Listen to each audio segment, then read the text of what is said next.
বিসমিল্লাহির রহমানির রহিম। মাননীয় সংসদ সদস্যবৃন্দ, আসসালামু আলাইকুম।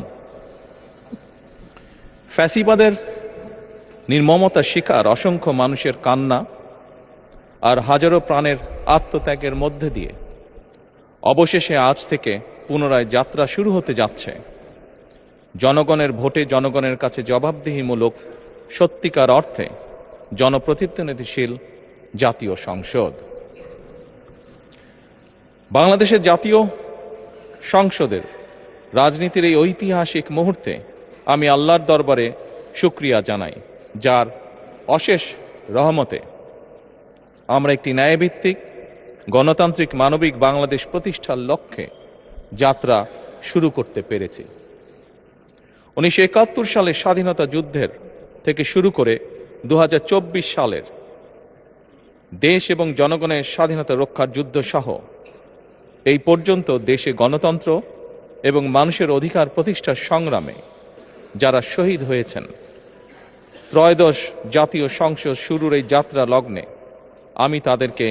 কৃতজ্ঞতার সঙ্গে স্মরণ করছি। এই আন্দোলন সংগ্রামে যেসব মায়েরা তাদের সন্তান হারিয়েছেন,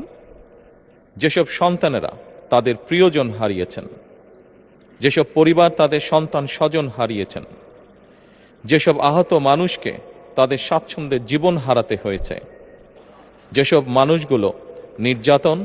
নিপীড়ন, রাজনৈতিক হয়রানি কিংবা মিথ্যে মামলা শিকার হয়ে সর্বস্ব হারিয়েছেন, আমি তাদের সকলের অবদানকেও কৃতজ্ঞতার সঙ্গে স্মরণ করছি। দেশের ছাত্র জনতা, কৃষক, শ্রমিক, শিক্ষক, কবি, সাহিত্যিক, সাংবাদিক, চিকিৎসক, প্রকৌশলী, আইনজীবী, কামার কুমার, জেলে তাঁতি, গাড়ি চালক, ব্যবসায়ী এবং সরকারি বেসরকারি চাকরিজীবী, গৃহিণী, সারা দেশে গণতান্ত্রিক রাজনৈতিক দলের নেতা কর্মী সমর্থক তথা সর্বস্তরের সকল শ্রেণী পেশার মানুষ যাদেরকে গুম, খুন, হত্যা, নির্যাতন, নিপীড়ন, মিথ্যা হামলা মামলা কিংবা জীবন্ত মানুষের কবরস্থান তুল্য বর্বর বন্দিশালা, আয়নাঘর, কোনো কিছু দিয়েই যাদের গণতান্ত্রিক আকাঙ্ক্ষাকে রুখে দেওয়া যায়নি,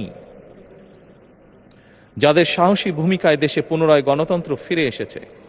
আমি ত্রয়োদশ জাতীয় সংসদের এই যাত্রা লগ্নে দেশের স্বাধীনতা প্রিয় গণতান্ত্রিক আমি বীর ছাত্র জনতাকে জানাই অভিনন্দন।